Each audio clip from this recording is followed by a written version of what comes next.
코로나19를 겪으면서 우리는 많은 경험들, 예전에 하지 못했던 경험들을 했습니다.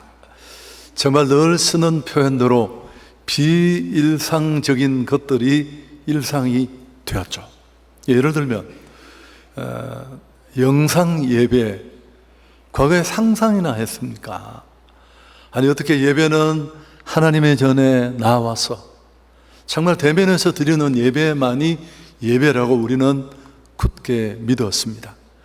그렇지만 이 코로나와의 긴 싸움을 끝내면서 어느덧 우리는 대면 예배를 인정할 수밖에 없고, 영상 예배 이런 거 이야기하면 펄펄 뛰던 교회들조차도 그 와중에 온라인 예배들을 다 문을 열었습니다.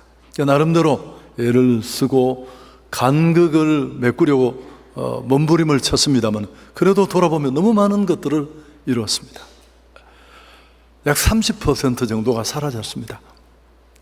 근력이 약한 성도들은 언제 신앙이 있었느냐 싶게 흔적도 없이, 여러분 그 가운데는 나름대로 교회가 믿고 또 책임질 만하다고 확신했던 중직자들도 꽤 많습니다. 우리 교회도, 이 함성교회도 통계를 보면 약 500~600명 정도가 이런저런 이유를 대면서 영상 예배에 그냥 그렇게 주저앉아 있습니다. 여러분, 이런 전염병으로 생긴 세계적인 문제고 어쩔 수 없이 우리가 맞닥뜨린 상황입니다만은, 앞으로 이런 일들은 자주 반복될 것입니다. 우리 생각보다도 꼭 전염병이 아니더라도 삶과 신앙의 여정이 우리는 수없이 많은 위기들을 만나게 될 것입니다. 그때마다 우리가 또 이렇게 부초처럼 흔들리고 신앙이 유린되고 도대체 정말 천국을 바라보기나 했나 싶은 이런 모습을 보여야 할까, 참 안타까움이 많습니다. 여러분, 이런 어려운 시대 상황을 살아가면서 정말 우리 믿음의 사람에게 필요한 게 뭘까? 직분, 껍데기 이런 거 말고 간단하게 말하면 저는 실력이라고 생각합니다. 실력. 근데 예수 믿는 신앙인에게 실력이라는 말은 무슨 학벌이나 커리어가 아니라 영성입니다. 영성. 좀 다른 말로 바꾸면 어떤 위기, 어떤 상황, 예상하지 못했던 일을 만나더라도 핑계대어 숨는 것이 아니라 당당히 그 상황과 맞서서 문제를 뛰어넘는 내면의 힘, 그런 힘이 아닐까. 그릿이라는 책이 있는데요, 앤젤라 더크워스라는 펜실베니아 대학교의 심리학 교수가 쓴 책인데, 이분은 원래 아이를 가르쳤습니다. 아이들을 가르치고 성장하는 것을 여러 해 지켜보면서 한 사람이 인생을 성공으로 이끄는데 재능이나 성적보다 훨씬 중요한 게 있다는 것을 깨닫게 됩니다. 실패와 역경, 슬럼프를 이겨낸 사람들의 그 정상의 모습에는 한 가지 특별한 이유가 있다는 것을 밝혀내고, 앤젤라는 그것을 그릿이라고 명명합니다. 무슨 투지, 끈기. 오늘 제가 말하고 싶은 바로 그런 신앙의 근력, 또 영성, 내면의 힘이 바로 이 그릿이 아닐까, 그렇게 생각합니다. 내면의 힘, 실력을 우리는 기르어야 합니다. 진짜 껍데기가 아니라, 나 교회 다니고 또 오래 신앙생활했고 몇 대가 예수를 믿었고 내가 이런 공부를 했고, 그런 껍데기를 뛰어넘어서 정말 신앙으로 문제를 맞설 수 있는, 그래서 여러 가지 환경이나 상황을 뛰어넘는 이런 끈기, 또 그 무엇이 필요합니다. 우리말로 꼭 바꾸는 건 쉽지 않지만 투지, 인내심, 고난과 어려움과 문제를 이기는 내적 힘인데, 기독인에게는 앞에 말했지만 영성이겠죠. 그래서 여러분, 무언가를 이룬 사람들을 들여다보면 하나같이 순항한 게 아닙니다. 우리는 그 끝 결과만 봐서 그렇지 정말 그런 정상에 서기까지 기막힘, 처절함, 야, 그런 일도 당했구나, 그런 기막힐 어려움이 있었구나 하는 스토리를 다 가지고 있습니다. 그래서 오늘 상황은 언제든지 다시 돌변할 수밖에 없는데 우리는 어떻게 무엇으로 이런 상황을 뛰어넘을 수 있을까? 내적 힘을 길러야 하는데, 좀 내공을 쌓고 영적으로 실력을 키워야 하는데, 사실 신앙인의 삶은 훈련의 삶입니다. 오늘 이 디모데전서 4장 7절 8절은 우리가 잘 아는 구절인데 같이 한번 다시 또박또박 읽어볼까요? 망령되고 허탄한 신화를 버리고 경건에 이르도록 내 자신을 연단하라. 육체의 연단은 약간의 유익이 있으나 경건은 범사에 유익하니 금생과 내생의 약속이 있다. 여러분, 이 디모데 전후서는 목회 서신입니다. 바울이 너무너무 사랑하는 애제자 디모데에게 준 목회적 권면입니다. 네가 신앙인으로 사람들을 이끄는 사람으로서 정말 잘 준비되고 훈련되어서 이런 좋은 일꾼이 되었으면 좋겠다. 그런 바람들을 절절히 담아 쓴 편지요 권면입니다. 허탄한 신화를 벗어버려라. 여러분, 이건 좀 복잡한 말인데 그 시대 영지주의라는 거짓 교사들이, 이단들이 교회에 들어와서 무슨 정말 의미 없는 족보 또 신화 이런 나부랭이들을 끌고 와서 성경의 정신과는 전혀 맞지 않는 가르침을 행하고, 이게 교회를 상당히 많이 오염시켜서 바울이 이런 편지를 쓸 수밖에 없고, 그런 시대의 혼란한 상황에 잘 준비되기를 말할 수밖에 없는 그런 형편이었습니다. 오늘 우리에게는 어떤 상황이 있을까요? 영지주의 이단은 없지만 좀 비교를 한다면 이 시대의 정신, 또 세상의 원리, 또 그런 교회는 다니지만 종교인들은 세상에 감동받은 건 너무너무 많은데 여전히 내 안에 진리는 확신으로 없고, 영향과 오염을 세상에 많이 받아서 내 나름대로 이렇게 살고 싶고 이렇게 살려고 하는 세상에 근거한 삶의 방식, 이런 것들 아닐까요? 그리고 또 하나 부연한다면, 설교를 수없이 많이 듣고 하나님의 말씀을 배우고 그 진리는 내게 너무너무 익숙한 진리지만 실제로 나는 그렇게 살지도 실천하지도 내 삶에 영향도 일도 일으키지 못하는 이론적인 지식, 이런 것들입니다. 근데 언제나 우리는 그럴 수밖에 없어요.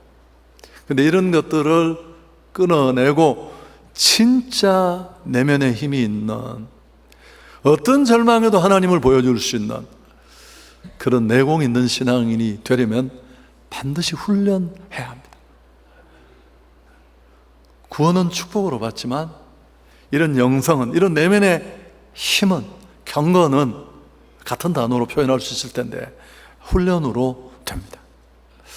여러분, 이 얘기는 너무 많이 해서 불편할 수 있지만 430년간 포로된 이스라엘, 두들겨 맞고 고역에 시달렸잖아요. 그들을 하나님은 그 애국으로부터 빼내야 줍니다. 지도자 모세를 보내서. 그렇게 많은 시간이 필요하지 않았죠. 하나님의 기적적인 은혜로 재앙을 쏟아부으니까 애굽의 왕이 바로 손을 들잖아요. 근데 문제가 뭐라고요? 그렇게 불러낸 그들을 광야를 거쳐서 축복의 땅 가나안까지 가야 하는데 40년이 걸렸어요. 왜 그렇게 많이 걸렸느냐 하면 그 거리는 2주면 좋게 가는 길인데, 뭐 때문이라고 했죠? 이스라엘이 몸은 애굽에서 빠져나왔지만 그들 속에 이 세팅된, 오염된 그 애굽의 정신을 그들 몸으로부터 빼내는 데는 40년이 걸린 겁니다. 신명기 8장 3절도 인용했죠. 사람이 떡으로 산다는, 돈으로 산다는 세상 가치를 내려놓고 하나님의 말씀, 하나님으로 산다는 그 가치를 진짜 제대로 받아들이는 그런 인간으로 만드는데, 또 제가 이야기도 정확하게 말하면 40년 동안도 바뀐 게 아니고 40년은 한 세대가 사라지는 시간이에요. 세상 정신에 오염된 그들은 다 죽고 새로운 세대와 함께 축복의 땅에 들어가는 겁니다. 이게 그렇게 간단하지 않아요. 교회 잠깐 나왔다고 40일 특세했다고 휴가 마치고 돌아온 목사가 막 지가 열받아가 던지는 그 설교 한 편 들었다고 시작이 될 수는 있지만, 우리는 연단하고 훈련하고 연습해야 할 줄 믿습니다. 여러분, 이게 우리 신앙의 여정이에요. 때로는 너무너무 의미 없고 지지부진해 보이는 그런 일들, 예배를 오래 드려도 별로 은혜도 안 되고, 아니 기도를 그렇게 길게 했는데도 뭐 별로 응답된 것 같지도 않고, 이런 지지부진한 상태를 거치면서 무슨 대단한 스킬이 아니라 신앙의 삶은 아주 기본적인 것. 사실 우리가 읽은 이 본문 앞쪽에, 오늘 다 설명 못합니다만은 4장 5절에 성경에 있는 분은 살짝 보시면 하나님의 말씀과 기도로 거룩하여진다, 이런 구절이 있는데요, 우리가 이렇게 내면의 힘을 키우고 신앙이 진짜 내게 경건이 되는, 오늘 내게 주어진 그 환경을 넉넉히 뛰어넘고 그 속에 정말 내 안에 살아계신 하나님을 보여줄 수 있는 그런 신앙인으로 살아가는 데까지는 반드시 훈련이 필수입니다. 그 훈련은 기본적인 거예요. 두 가지 채널이 마치 차의 두 바퀴와 같습니다. 말씀과 기도라는 거죠.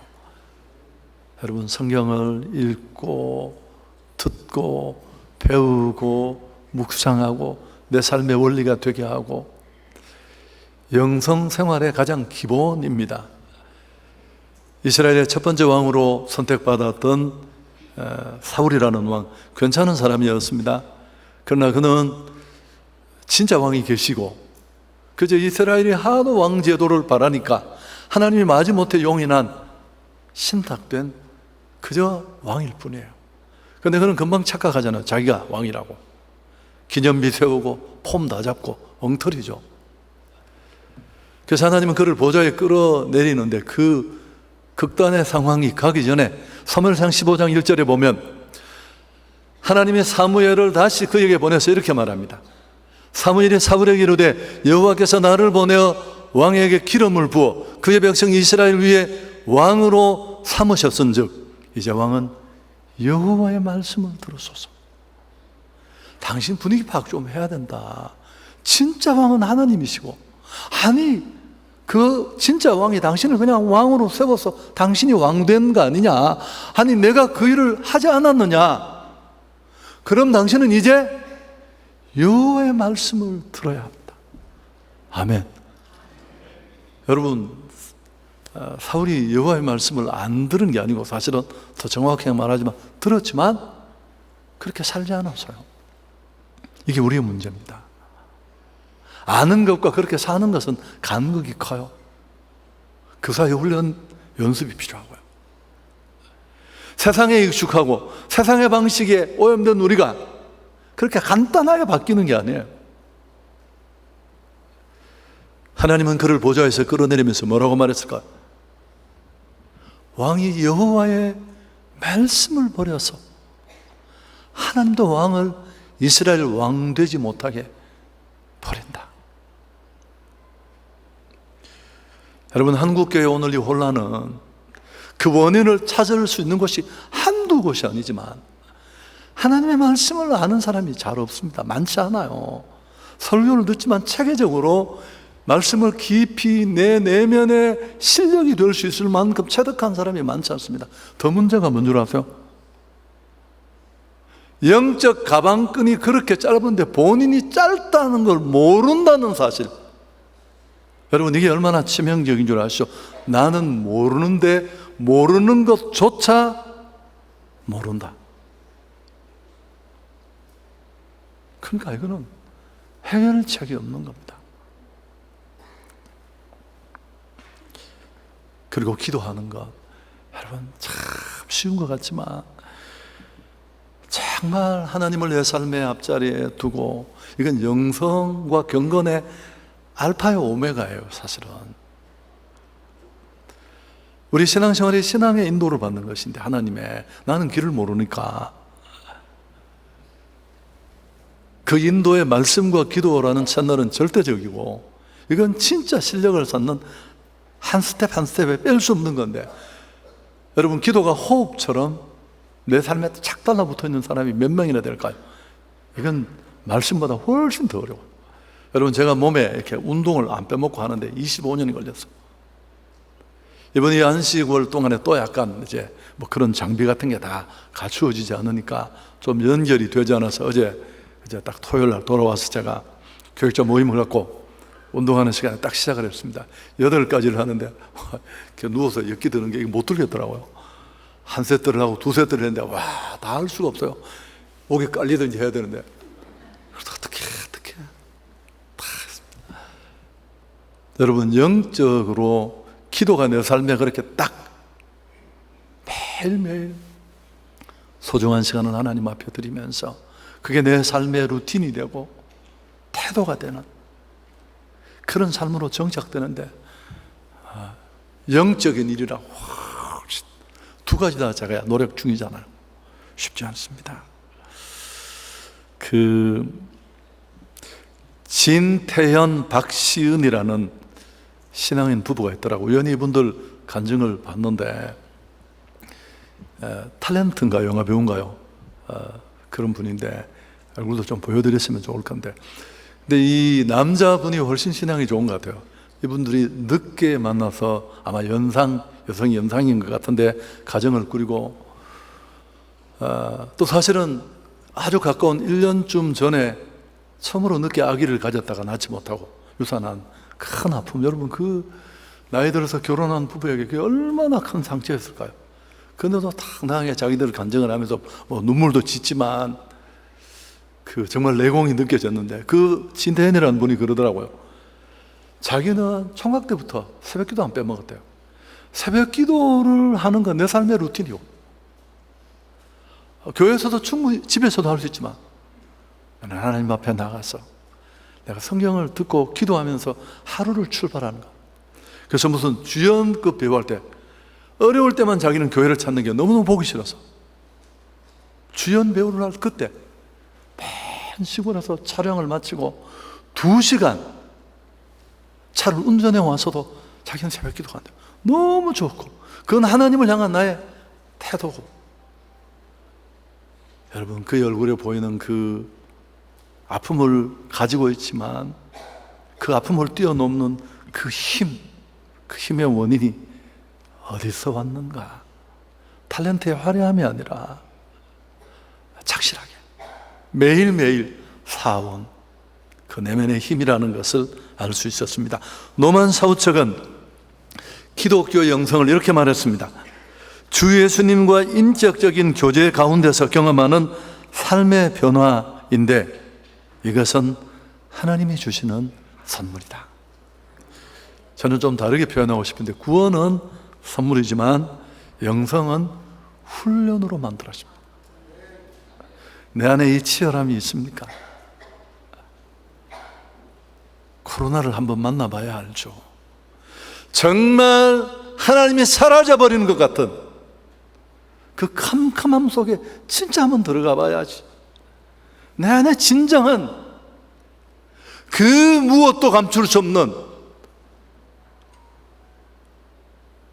보배가 있는지가 드러날 테니까요. 여러분, 우리는 그냥 편안하게 본성대로 살고 싶은 대로 살면 무조건 죄로 갑니다.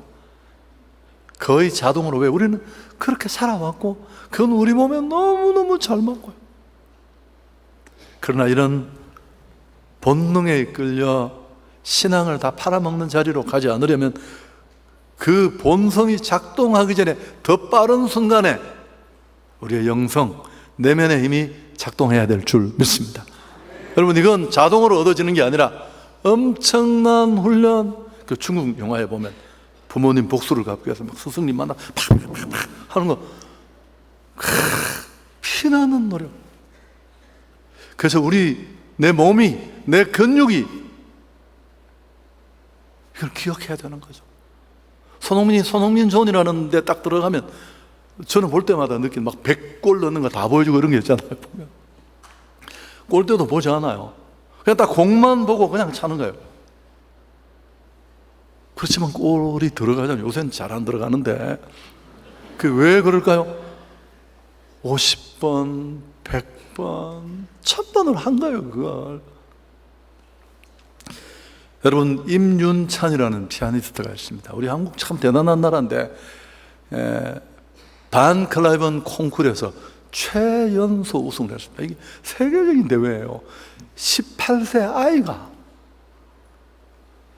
여러분, 연주를 보시면 끝나고 나서 그 연주에 오케스트라를 지휘했던 사실 심사위원이기도 한 그분이 여성이 눈물을 흘립니다.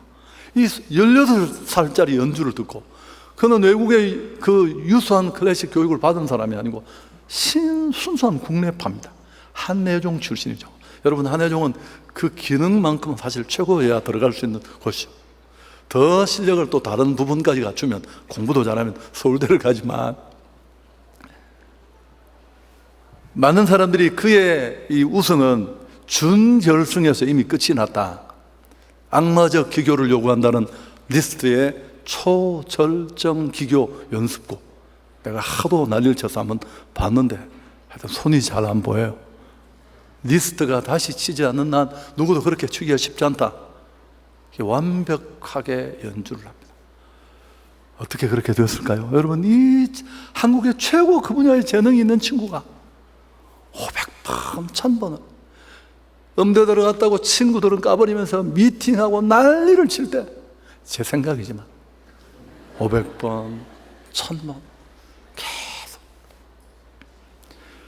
여러분, 클래식 음악을 한국에 배우러 옵니다. 조성진, 임윤찬 이런 친구들 때문에. 독일에서 오신 목사님이 그러시더라고요. 우리나라 사람이 클래식을 잘한다는 건 독일 사람들한테 웃기는 일이래요. 왜냐하면 할리가 추석 명절에 나와서 창하는 거하고 비슷하니까 우리 웃어야 하면서 웃기지. 이거 잘한다고 말하지만 진짜 잘한다기보다는 참 노력이 대단하고, 여러분, 그런 상황이 아니라 이런 걸 만든다는 거. 코로나19로 우리는 많은 것들을 잃었습니다만은 돌아보면 꼭 그런 것만은 아닙니다. 니체의 말은 언제나 별로 도움이 안 되는데 이 말은 좋은 것 같아요. 우리를 죽이지 못한 것은 우리를 강하게 만든다. 온 세상을 쓸어버릴 것 같았지만 그래도 잘 우리는 뛰어넘었습니다. 여러분, 그 시대마다 흑사병, 스페인 독감, 그런 시대마다 그 시대에 다 수천만 명이 죽어갔지만 세계적인 영성학자들은 그 시대에 만들어졌습니다. 무슨 로욜라, 이나시오, 또 노리치 줄리안 같은 이런 영성학의 대가들은 그 어두운 시대에 세상을 사랑하며 하나님과 더 깊이 만나는 삶을 통해 그런 영성을 사는 것입니다. 자, 이제 설교 정리하겠습니다. 하나님은 우리 각 사람을 고요하게 독특한 존재로 만드셨습니다. 그분이 정말 내게 원하는 건 넌 너답게 살아. 우린 대단히 유니크한 존재이고 다 그 나름대로 목적이 있습니다. 그래서 하나님이 원하시는 건 나답게 사는 겁니다. 제가 정말 한국에 담고 싶은 목회자 때문에 열등감에 가슴 아파 절절히 기도할 때 어느 날 새벽에 넌 네가 돼야 돼. 네가. 세상은 유능한 한 사람의 목회자가 아니라 많은 교회가 있고 다양한 목회자가 필요하니까요. 만물이 그렇습니다. 새는 그 새 나름대로 새 종류도 많잖아요. 또 꽃은 각자의 꽃다운 아름다움을 가지고 있습니다. 호박꽃이 너무 벚꽃을 보고 좌절할 필요가 없어요. 난 호박꽃인데. 여러분, 이 비교는 정말 모두를 바보 만드는 대단히 소모적인 싸움입니다. 자기다움으로 살아야 행복할 줄 믿습니다. 후회 없고요. 그건 내가 가야 할 길인데. 근데 내가 가야 할 길, 하나님이 빚어놓으신 그 나답게 사는 길을 찾는 건 쉽지 않아요. 아이가 걸음을 배우고 삶을 배우는 것처럼 우리 영적 여정도 그렇습니다. 때로 이런저런 이름으로 그럴듯하게 미화한 무슨 비전, 바람이라고 말하지만 그런 욕구에 휘둘려서 여기저기 끌려다니지만 가보면 그건 욕망이고 욕심이고 진정한 갈망이 아니고 내 길이 아니라는 것을 알게 됩니다. 여러분, 왜 이렇게 우리는 실패하고 실수하고 많은 시행착오를 겪을까요? 물론 일반적인 상황이지만 사실은 나를 잘 몰라서 그렇습니다. 나는 누구이고 나는 어디서 왔고 나는 뭘 해야 되고 우린 잘 몰라요. 그래서 자꾸만 비교하고 그러면서 자꾸 작아지고 그럼에도 불구하고 나의 길을 아시는 분이 계십니다. 자, 욥기 23장 10절 함께 읽습니다. 자막이 좀 더 빨랐으면 좋겠어요. 우리 성질이 급해서 같이 읽습니다. 그러나 내가 가는 길을 그가 아시나니 그러나 나를 단련하신 후에는 내가 순금같이 되어 나오리라. 욥이 당했던 그 참담한 어둠 속에 하나님은 흔적도 없이 사라져버렸고 상상할 수 없는 연단을 통과하면서 그는 자기를 알게 되었습니다.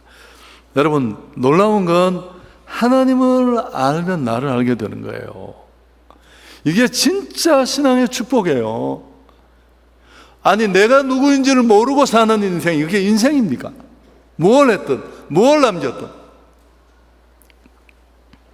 매일매일의 삶 속에 타인의 평가에 휘둘리지 않는 이런 삶이 우리 모두에게 있기를 축복합니다. 제가 이번 이 목회 준비 달에 가장 많이 고민했던 게 그런 것들입니다. 기본적인 이 말씀을 묵상하고 기도하는 것, 도대체 담임 목사에게 누가 그걸 검사하겠습니까? 그러면서 서서히 영성이 약해지는 겁니다. 그래서 그런 것들을 그냥 회복하려고 애를 썼어요. 아주 편안하게. 그러면서 많은 도움이 되었는데 우리 성도들 안에도 이런 변화가 있기를 축복합니다. 여러분, 성경 복음서를 보면 특별한 책이 아니라 예수를 만나 다양한 굴레를 벗고 자유롭게 된 사람들의 고백입니다. 한계와 약함, 자기 안에 상처만 보던 그들이 예수님을 만나 그 어둠을 벗어내고 눈의 비늘을 벗겨내고 열등감, 비교의식, 상처, 무너진 자 다 치료받고 우뚝이 세워지는 것. 수가성 여인, 이 남자 저 남자 품에 안기면서 인생 다 거들났잖아. 돈에 완전히 절어빠진 삭개오, 또 언제나 정신 못 차리는 12제자, 그리고 자기 교만이 목까지 찼던 바울까지. 나는 하나님 안에 있을 때 가장 고요하고 온전해집니다. 근데 이제 다 됐습니다. 여러분, 그때 진짜 자유를 누릴 수 있고 진리 안에 자유를 누린다는 말이 바로 그런 건데, 이런 자유를 누리기 위해서는 뭘 할까요? 여러분, 이런 나를 알고 그렇게 살아가는 자유는 훈련이 없을 때 주어지지 않습니다. 운동선수 수없이 많이 몸이 근육이 기억할 수 있습니다. 연주자 역시 마찬가지입니다. 우리도. 마지막 얘기하면서 설교를 마치려고 합니다. 일본의 작가 중에 무라카미 하루키라는 유명한 작가가 있습니다. 아사히 신문은 일본 지난 1000년을 돌아봐도 최고의 문인이다. 와, 이거 대단한 찬사 아닌가요? 이 사람이 어떤 한 직업을 하면서 당신은 1000년 동안에 손에 꼽아 최고다, 이런 얘기를 들을 수 있을까요? 근데 이분은 어떻게 하루를 시작하느냐 하면 매일 새벽 4시에 일어납니다. 매일 꼭 같아요. 그리고 5시간에서 6시간 동안을 200자 원고지 20매의 글을 씁니다. 굉장히 다작하시는 분이잖아요. 그리고 오후에는 10km를 달립니다. 꽤 먼 거리죠. 수영을 하고 책을 읽고 음악을 듣다가 오후 9시면 정확하게 잠자리에 듭니다. 지금 나이가 74인데요. 수십 년을 똑같이. 이건 그의 삶의 루틴이에요. 이런 반복되는 일상이 그의 독창성, 또 모든 작품의 필요다. 여러분, 이건 하루키만이 아니라 정상에 선 사람들은 다 자기만의 매일매일 조금씩 자신을 만들어가는 이런 반복을 10년, 20년씩 해온 사람들입니다. 창의적 발상이 어느 날 갑자기 찾아오는 게 아니고 수없이 반복된 일상의 연습이 쌓여서 그게 이뤄내는 것입니다. 이 경건을 훈련하고 연습하는 거룩한 시작이 있기를 축복합니다. 좀 고독할 수 있습니다. 여러분, 제가 좋아하는 말인데요, 무리지어 다니면서 성공한 사람들은 없다. 무리지어 다니면서 3, 4, 5 짝지어서 맨날 맛집 순례하고, 뭐 나쁜 건 아니지만 이 카페 저 카페 다니면서 사진 찍어 올리고,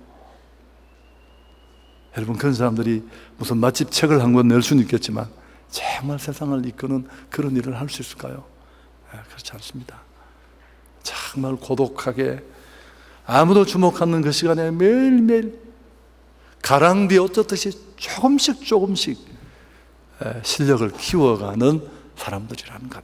그래서 꼭 기억하시고, 이제 부흥에도 이어지는데, 사실 정말 강사 추천을, 우리 강사 추천 교육자 팀이 있어요. 추천을 몇 분 했는데 제가 좀 다 노했습니다. 뭐 한 분은 좀 우리와 신학적인 노선이 다르고, 또 그래서 제가 그냥 지나갈까 고민을 하다가 우리 목사님이 생각났습니다. 은퇴 목사님이시지만 연세는 저보다 한두 살밖에 많지 않아요. 그리고 대구의 아주 대표적인 목회자시고요. 또 무엇보다 제가 너무너무 좋아하고 존경하는 분입니다. 그냥 그분의 삶이 너무너무 신앙 그 자체예요. 그래서 평생 목회하면서 또 신앙 여정을 달리면서 우리 성도들에게 정말 꼭꼭 집어주고 싶은 그런 항목들을 이 설교에 담았겠죠. 정말 다시 한번 신앙의 기본적인 첫걸음을 시작하는 좋은 계기가 되리라고 생각합니다. 하나님께 영광을 돌리겠습니다.